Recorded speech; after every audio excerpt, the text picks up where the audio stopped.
19장. 예수께서 여리고에 들어가 걷고 계셨다. 삭개오라는 사람이 거기에 있었는데 그는 세금 징수원의 우두머리이자 상당한 부자였다.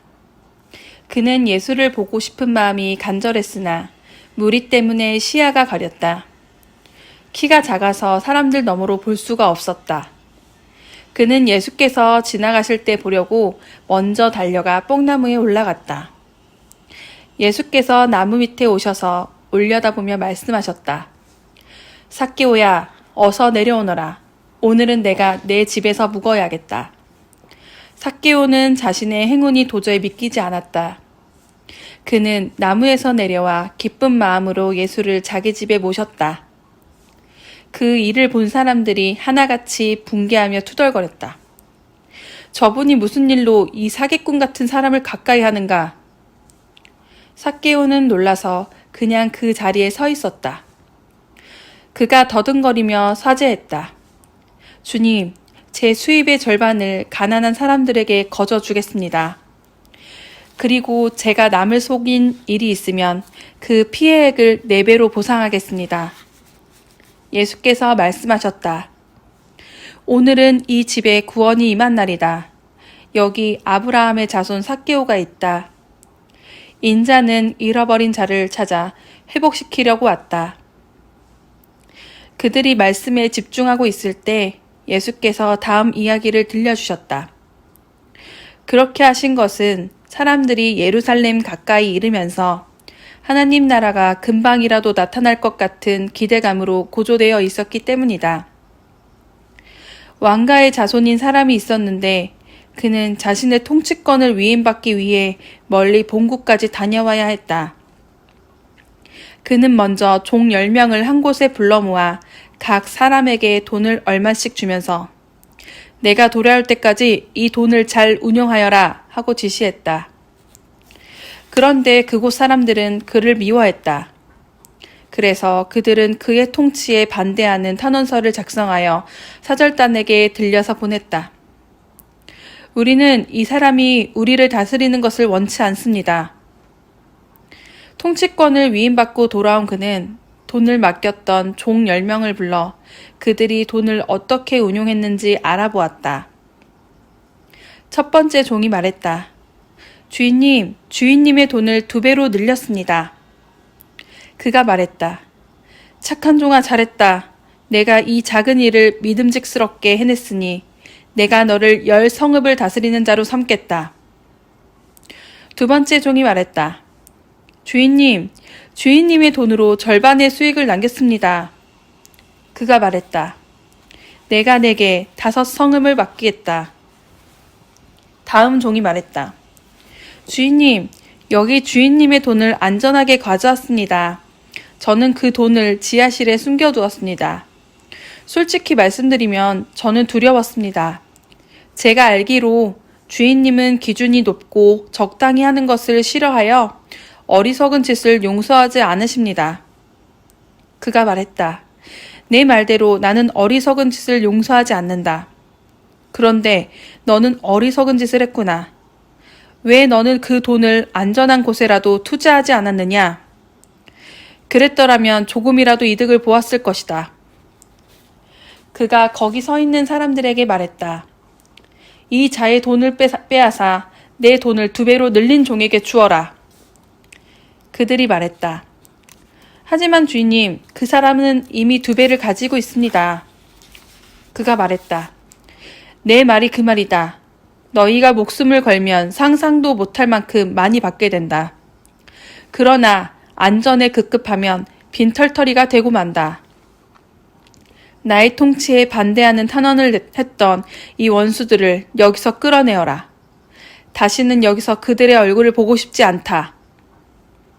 이 말씀을 하시고 나서 예수께서 곧장 예루살렘으로 향하셨다. 올리브산에 있는 벳바게와 베다니에 이르렀을 때 예수께서 2 제자를 보내시며 지시하셨다. 맞은편 마을로 가거라. 들어가서 보면 아직 아무도 타보지 않은 나귀 새끼가 줄에 매여 있을 것이다. 줄을 풀어서 끌고 오너라. 왜 그러시오? 하고 누가 묻거든 이 나귀의 주님께서 필요로 하십니다 하여라. 두 제자가 가서 보니 예수께서 말씀하신 그대로였다. 그들이 나귀 새끼의 줄을 풀고 있는데 나귀의 주인들이 말했다. 그 나귀 새끼의 줄은 왜 푸는 것이오? 제자들이 말했다. 이 나귀의 주님께서 필요로 하십니다. 제자들이 나귀 새끼를 예수께로 끌고 와서 그 위에 자기 겉옷을 펴고 그분을 태웠다. 예수께서 나귀에 오르시자 사람들이 길 위에 자기 겉옷을 펼치며 그분을 대대적으로 환영했다. 올리브산이 내리막길로 접어드는 등성이에서 제자의 온 무리가 그들이 목격한 놀라운 일들로 인해 열광적으로 찬양을 터뜨렸다. 복되다 하나님의 이름으로 오시는 왕이여. 하늘에는 모든 것이 영통, 가장 높은 곳에는 영광. 무리 가운데 몇몇 바리새인들이 예수께 말했다. 선생님, 당신의 제자들을 단속하십시오. 그러자 예수께서 말씀하셨다. 이들이 잠잠하면 돌들이 대신 소리쳐 찬양할 것이다. 도시가 눈에 들어오자 예수께서 그 도시를 보고 오셨다. 내게 유익한 모든 것을 오늘 내가 알았더라면 좋았을 텐데. 그러나 이제 너무 늦었다. 앞으로 내 원수들이 포병대를 몰고 와서 너를 포위하고 사방에서 치고 들어올 것이다. 그들이 너와 내 아이들을 바닥에 메어칠 것이다. 돌 하나도 그대로 남지 않을 것이다. 이 모두가 너를 직접 찾아오신 하나님을 내가 알아보지도 않고 맞아들이지도 않았기 때문이다. 예수께서 성전에 들어가셔서 거기에 상점을 차려놓고 온갖 잡다한 것을 파는 사람들을 모두 쫓아내셨다. 예수께서 말씀하셨다. 성경에 이렇게 기록되었다. 내 집은 기도하는 집이다. 그런데 너희는 그곳을 종교시장으로 바꾸어 놓았다. 그때부터 예수께서 날마다 성전에서 가르치셨다. 대제사장과 종교학자와 백성의 지도자들은 예수를 제거할 방법을 찾으려고 혈안이 되어 있었다. 그러나 그분의 말씀을 한마디라도 놓칠세라 경청하는 백성 때문에 그들도 어찌할 수 없었다. 20장. 하루는 예수께서 성전에서 백성을 가르치며 메시지를 선포하고 계셨다. 대제사장과 종교학자와 지도자들이 그분께 맞서며 따졌다. 당신의 신임장을 보여주시오. 누구의 권한으로 이렇게 말하고 행동하는 겁니까? 예수께서 대답하셨다. 먼저 한 가지 묻겠다. 요한의 세례에 관한 것인데 그것이 누구에게서 온 권한이냐? 하늘이냐 사람이냐? 그들은 자기들이 궁지에 몰린 것을 알아차리고는 뒤로 물러나와 모여서 수군거렸다. 하늘이라고 하면 왜 요한을 믿지 않았느냐고 물을 것이고 사람이라고 하면 요한을 하나님의 예언자로 굳게 믿고 있는 백성이 우리를 갈기갈기 찢어 놓을 것이다. 그들은 이번은 예수께 양보하기로 하고 자신들은 모른다고 말했다. 예수께서 말씀하셨다. 그렇다면 나도 너희의 물음에 대답하지 않겠다. 예수께서 백성에게 또 다른 이야기를 들려주셨다. 어떤 사람이 포도원을 세우고 그 포도원을 소작농들에게 맡기고 먼 길을 떠났다. 그는 오랜 시간 동안 떠나 있다가 때가 되자 수확하려고 소작농들에게 종을 한 사람 보냈다. 그러나 소작농들은 그 종을 마구 때려 빈손으로 돌려보냈다. 주인이 다시 한번 다른 종을 보내자 소작농들은 그 종도 멍이 들도록 때려 빈손으로 돌려보냈다. 주인이 세 번째로 종을 보내자 소작농들은 그 종을 머리부터 발끝까지 두들겨 패서 길거리에 내다 버렸다. 그러자 포도원 주인이 말했다.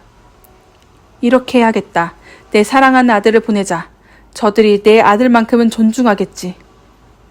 그러나 아들이 오는 것을 본 소작농들은 재빨리 머리를 맞대고 의논했다. 지금이 기회다. 이자는 상속자다. 그를 죽이고 우리가 재산을 다 차지하자. 그들은 그 아들을 죽여서 울타리 밖으로 내던졌다. 너희 생각에는 포도원 주인이 어떻게 할 것 같으냐? 맞다. 그가 와서 그들을 다 없애버릴 것이다. 그리고 포도원 관리는 다른 사람들에게 맡길 것이다. 듣고 있던 사람들이 말했다. 아닙니다. 그렇게 하면 안 됩니다. 그러나 예수께서는 물러서지 않으셨다. 그렇다면 너희는 이 말씀이 왜 기록되었다고 생각하느냐? 석공들이 내버린 돌이 이제 모퉁이 돌이 되었다. 누구든지 이 돌 위에 걸려 넘어지는 사람은 그 몸의 뼈가 다 부러질 것이요. 이 돌이 그 사람 위에 떨어지면 그는 완전히 가루가 될 것이다. 종교학자와 대제사장들은 당장 예수를 잡고 싶었으나 여론이 두려웠다. 그들은 그분의 이야기가 자기들을 두고 한 것임을 알았다. 예수를 잡을 기회를 노리던 그들은 정탐꾼들을 보내어 짐짓 정당한 질문을 던지는 사람인 양 행세하게 했다. 그들은 그분을 속여서 율법에 저촉될 만한 발언을 하게 만들 속셈이었다. 그래서 예수께 물었다. 선생님, 우리가 알기로 당신은 솔직하고 정직하게 가르치며 아무에게도 비위를 맞추지 않고 하나님의 도를 정확히 가르칩니다. 그러니 우리한테 말해 주십시오. 황제에게 세금을 내는 것이 법에 맞습니까? 맞지 않습니까? 예수께서 그들의 의도를 아시고 이렇게 말씀하셨다. 동전 하나를 내게 보여라. 여기 새겨진 얼굴이 누구 얼굴이냐? 그리고 뭐라고 써 있느냐? 황제입니다. 그들이 말했다. 예수께서 말씀하셨다. 그렇다면 황제의 것은 황제에게 주고 하나님의 것은 하나님께 드려라. 아무리 애를 써보아도 그들은 예수께 죄를 뒤집어 씌울 만한 발언을 유도해낼 수 없었다. 그분의 대답은 그들의 허를 찔렀고 그들의 말문을 막아버렸다. 부활의 가능성을 일절 부인하는 유대교 분파인 사두개파 사람 몇이 다가와서 물었다. 선생님, 모세는 기록하기를 남자가 자식 없이 아내를 두고 죽으면 그 동생이 형수와 결혼해서 자식을 낳아줄 의무가 있다고 했습니다. 한 번은 7 형제가 있었습니다. 마지가 결혼했는데 자식 없이 죽었습니다. 둘째가 형수와 결혼했으나 죽었고 셋째도 그러했습니다. 7 형제가 다 차례로 그렇게 했으나 자식이 없었습니다. 마지막에는 여자도 죽었습니다. 그렇다면 부활할 때에 그 여자는 누구의 아내가 됩니까? 7 형제가 다 그 여자와 결혼했습니다. 예수께서 말씀하셨다. 이 땅에서는 결혼이 중대한 관심사지만 저 세상에서는 그렇지 않다. 죽은 사람들의 부활에 참여하는 사람들에게 결혼은 더 이상 관심사가 못 된다. 죽음도 마찬가지다. 너희야 믿지 않겠지만 그들에게는 더 나은 관심사가 있다. 그때에는 하나님과 최고의 기쁨과 친밀감을 나눌 것이다. 모세도 불붙은 떨기나무 앞에서 부활에 관해 외치기를 아브라함의 하나님, 이삭의 하나님, 야곱의 하나님이라고 했다. 하나님은 죽은 자의 하나님이 아니라 산 자의 하나님이시다. 그분께는 모두가 살아있다. 몇몇 종교학자들이 말했다. 선생님, 훌륭한 답입니다. 한동안 아무도 그분께 묻는 사람이 없었다. 그 후에 예수께서 그들에게 물으셨다. 어째서 사람들이 메시아를 다윗의 자손이라고 하느냐? 다윗은 시편에 분명히 말했다. 하나님께서 내 주님께 말씀하셨다. 내가 내 원수들을 내 발 아래에 들 때까지 너는 여기 내 오른편에 앉아 있어라. 다윗이 여기서 메시아를 내 주님이라고 부르는데 메시아가 어떻게 다윗의 자손이 될 수 있느냐? 모든 사람이 듣는 가운데 예수께서 제자들에게 말씀하셨다. 종교학자들을 조심하여라. 그들은 가운을 입고 다니며 사람들의 치켜 세우는 말에 우쭐하고 중요한 자리를 차지하면서 교회의 모든 행사에서 상석에 앉기를 좋아한다. 언제나 그들은 연약하고 무력한 사람들을 착취한다. 그들의 기도가 길어질수록 그들의 상태는 더 나빠진다. 마지막에 그들은 그 값을 치르게 될 것이다.